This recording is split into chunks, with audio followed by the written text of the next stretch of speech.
give you a brief background as to who I am. So my girlfriend is in Dylan's inner circle. And by inner circle, I mean inner circle. Like they've hung out almost every day since the incident occurred. And I've seen her a plethora of times as well.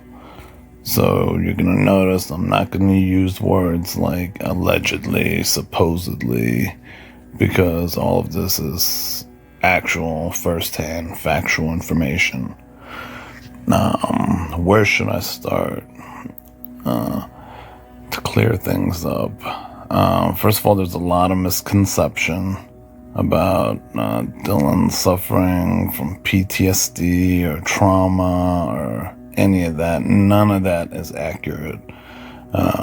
In fact, when we try to console Dylan after the incident, she's the one that was laughing at me and my girlfriend and I, talking about we're so weird, and we tried to give her a hug and stuff. So she's still the same old Dylan. She's had a rough life growing up. She's been through a lot. She doesn't have PTSD and didn't suffer any trauma. The incident that night, and what I'm referring to with the feds actually put a lot of words into her mouth that she didn't say herself first. So there was a lot of leading statements that they were insinuating to her. And she was really scared the first few days, obviously, after the incident occurred. So, like, the reason none of it makes sense in the affidavit is because it didn't really happen that way. So, she never stood there shocked when she saw the individual. She was just standing in her doorway, like anybody who opens the door. It was just, she opened the door and yelled at Ethan and Xana, and who she thought was their friend. She yelled at them to be quiet. That's what was going on with that situation. And she just went back into her room. She locked the door like usual. And, went to sleep. Everything was quiet after she yelled at them. So she didn't think anything of it. For everyone who's creating these random stories about her being shocked or traumatized, she didn't realize anything was going on. And it might sound crazy, it might sound dumb, but she really had no clue anything was going on. They were being a little loud, so she yelled at them to be quiet. And that's it. She locked her door and she just went back to her room. And she didn't want to be nosy or anything. So, she was kind of new to that house, so she didn't want to be nosy and, get all up in their business, especially at, in the middle of the night or early morning. So it's as simple as that. Everyone trying to blow that whole situation into something that's not. So yeah, that's that. And she didn't actually get a real good look at Bryan. At the time, she assumed it was one of Xana and Ethan's friend who was just getting ready to leave, who was walking out. She didn't get that good of a look. The feds were really aggressive with Dylan the first few days, which is why she hired the attorney to begin with, because of the treatment of her during the interview, more like an interrogation, to be honest. So that's why she got an attorney, because the way they were talking to her, and they didn't really understand or believe why she's the only one alive when you kind of skip rooms to get to the other 2 rooms. So she didn't really like the feel of how the interrogators or the feds were talking to her. And within like a few days after the incident, they approached her with pictures of Bryan. It was like, is this the guy? Do you think this is the guy? This is definitely him, right? And they were almost leading her to believe this has to be the person. And she wasn't really sure.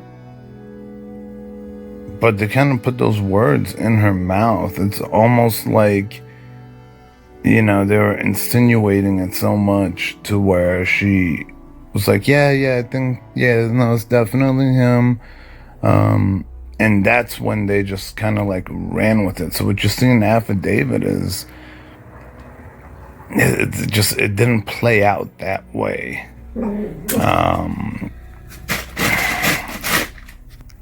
So Dylan's attorney and her, and actually all of us, are pretty upset at how they threw her under the bus in the affidavit. When's the last time you've seen a witness or like a snitch in a case, their actual names being mentioned? The fact that they didn't redact it. We all think that the feds and prosecutors threw her name in there purposely to apply more pressure, because Dylan was really wishy-washy during the interrogation, and with them, putting these words, set in stone on paper, it kind of puts a lot of pressure on her now, because everyone views her as like some star witness, the star of the case. So that's what we all believe, that she kind of is getting screwed over by, the feds and the prosecutor, because now she has to testify and she has to say kind of what words they put in her mouth instead of what she actually believed, and what she actually knows happened, like with her own words, not words that were like shoved in her mouth, So yeah, her attorney is pretty upset. She's pretty upset, but at the same time, she knows that, she can be a huge help in this case. So it's not like she's identifying somebody she didn't see. It just didn't play out necessarily like, oh, bushy eyebrows. She saw bushy eyebrows, and was able to 100% identify him, It's just initially when, detectives and feds came in and took over the scene had been contaminated so badly by, the local authorities. When they first came, first responders, they stomped all over the place, contaminated the scene. All the, other people that were at the house, they were, walking up and down the steps, to make sure what they're seeing is what they're really seeing.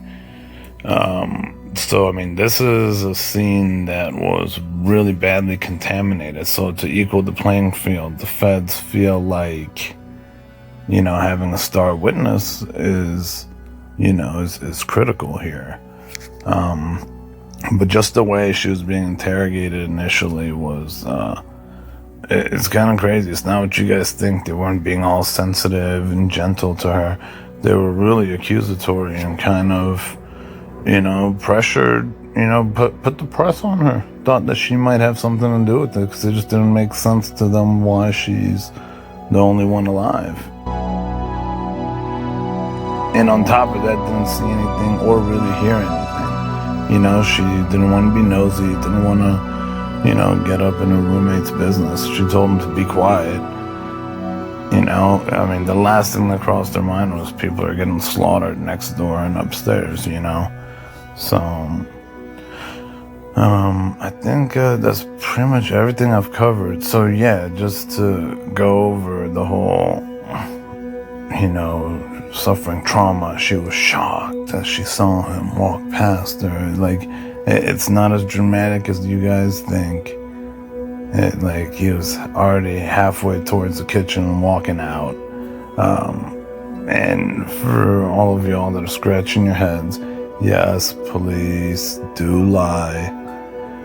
They've kind of thrown everybody around the ringer through this whole case from the very start. And you have to think about it. Why would a survivor, a victim, have to hire an attorney?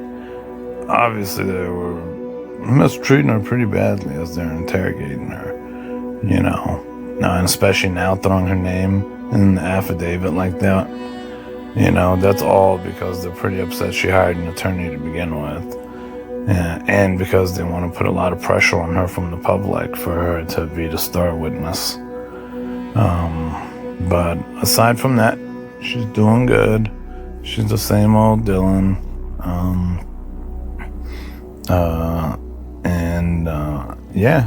There's no trauma, PTSD, anything. She really feels for,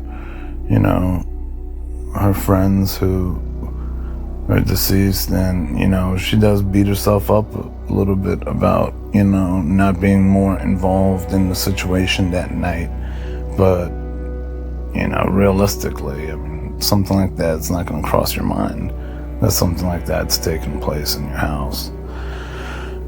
So yes, she does feel for the family, and she's really saddened by the whole situation. But as far as her as an individual, she's still the same person. She's not like a traumatized individual, So yeah, I think I pretty much covered everything. Hopefully this video doesn't come off sounding crazy. And clears up a lot of the questions everybody has.